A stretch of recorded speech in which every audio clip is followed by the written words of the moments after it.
প্রবাসের বুকে এক নতুন ইতিহাসের জন্ম হতে যাচ্ছে টেপ টেনিস ক্রিকেটের এ যাবৎকালের সবচেয়ে বড় টুর্নামেন্ট প্রবাস বাংলা প্রিমিয়ার লিগ 2025। সৌদি আরবের ধিবার স্টেডিয়ামে প্রবাস বাংলা প্রিমিয়ার লিগে বাংলাদেশের হয়ে অংশগ্রহণ করতে নোয়াখালীর একমাত্র টিম ওয়ারিয়র্সের আত্মপ্রকাশ ও খেলোয়াড়দের জার্সি উন্মোচন উপলক্ষে সংবাদ সম্মেলন অনুষ্ঠিত হয়েছে। শুক্রবার বিকেলে কোম্পানীগঞ্জ উপজেলার বসুরহাটের একটি রেস্টুরেন্টে এই সংবাদ সম্মেলন অনুষ্ঠিত হয়। সংবাদ সম্মেলনে ওয়ারিয়র্সের অন্যতম কর্ণধার বিশিষ্ট সমাজসেবক ও ক্রীড়াবিদ ক্যাপ্টেন শেখ মাসুদ বলেন, ওয়ারিয়র্সের আত্মপ্রকাশ হয়েছে নোয়াখালীকে বিশ্বের মাঝে তুলে ধরতে। আমার বিশ্বাস, বাংলাদেশ থেকে অংশগ্রহণকারী 16টি দলের মধ্যে নোয়াখালীর পক্ষে ওয়ারিয়র্সের প্রশংসনীয় ভূমিকা রাখবে। আপনারা জানেন ইতিমধ্যে শুরু হতে যাচ্ছে প্রবাস বাংলা প্রিমিয়ার লিগ। এই প্রিমিয়ার লিগে আমাদের নোয়াখালী ওয়ারিয়র্স একটি টিম অংশগ্রহণ করবে। আমি গর্বিতভাবে জানাচ্ছি এই টিমের অনার আমি নিজেই, কিন্তু আমি চাই এই টিমের অনার আপনারা নোয়াখালীতে যারা আছেন সবাই। আপনারা জানেন আজকে যাত্রী উন্মোচন অনুষ্ঠানে আমি দেখতে পাচ্ছি এই যাত্রীর মধ্যে অনেকগুলো সেলাই। এই সেলাইয়ের প্রত্যেকটা সেলাইয়ের মধ্যে আমাদের নোয়াখালী ওয়ারিয়র্সের মান সম্মান ইজ্জত সবকিছু মিশে আছে। আমি আপনাদের কাছে চাই সাপোর্ট, আপনাদের সহযোগিতা, আপনারা সবাই দোয়া করবেন।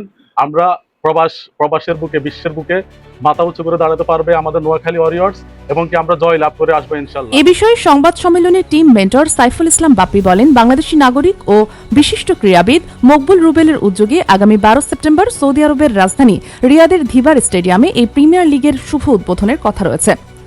16 ওভারের ম্যাচে সন্ধ্যা 6টা থেকে প্রতিদিন খেলা হবে 2টি করে। 12 সেপ্টেম্বর রিয়াদের দিরাব স্টেডিয়ামে যেটা অনুষ্ঠিত হবে, আমাদের বাংলাদেশের একজন ভাই জনাব মকবুল রুবেল ভাই এটির মূল আয়োজক। প্রবাস বাংলা প্রিমিয়ার লিগ টুর্নামেন্টের পাকিস্তান এবং বাংলাদেশের সাবেক জাতীয় অনেক প্লেয়ার অ্যাম্বাসেডর হিসেবে আছে। তার মধ্যে জনাব তামিম ইকবাল খান, মাহমুদুল্লাহ রিয়াদ, পাকিস্তানের শহীদ আফ্রিদি, আপনারা সবাইকে চিনেন।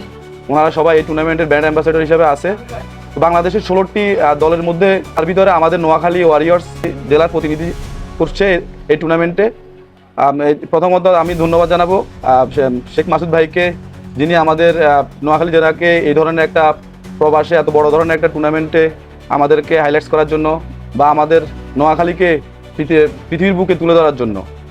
সৌদি আরবে মানিত ধরেন পুরো বিশ্ব দেখবে আমাদের জেলাকে এবং চিনবে ভালো করে। এই জন্য অসংখ্য ধন্যবাদ জানাচ্ছি আমি শেখ মাসুদ ভাইকে। প্রবাস বাংলা প্রিমিয়ার লিগটা মূলত প্রবাসী এবং বাংলাদেশের মিশ্রণে খেলাটি হবে। নোয়াখালীকে ওয়ারিয়র্সের মাধ্যমে বিশ্বের মাঝে পরিচিতির চেষ্টায় অর্থ সামর্থ্য এবং সব ধরনের সাপোর্ট সহ উৎসাহ প্রদানে এগিয়ে আসায় নোয়াখালীর সর্বস্তরের ক্রীড়াপ্রেমী ও ক্রীড়াবিদদের পক্ষ থেকে ক্যাপ্টেন শেখ মাসুদকে ধন্যবাদ জানান টিম মেন্টর সাইফুল ইসলাম বাপ্পি। সংবাদ সম্মেলনে আরও উপস্থিত ছিলেন বসুরহাট পৌরসভা বিএনপির যুগ্ম আহ্বায়ক ময়ূন ফারুকী, টিম ম্যানেজার আরমান হোসেন, সহকারী ম্যানেজার কাজী শামসুদ্দিন, সাইফুল ইসলাম সৌরভ, ফারদিন হাসান রুবাব সহ বিভিন্ন ক্রীড়াপ্রেমী ব্যক্তিবর্গ উপস্থিত ছিলেন। সম্মেলন শেষে সকলের উপস্থিতিতে ওয়ারিয়র্সের খেলোয়াড়দের জার্সি উন্মোচন করেন ওয়ারিয়র্সের অন্যতম কর্ণধার বিশিষ্ট সমাজসেবক ও ক্রীড়াবিদ ক্যাপ্টেন শেখ মাসুদ ও টিম মেন্টর সাইফুল ইসলাম বাপ্পি।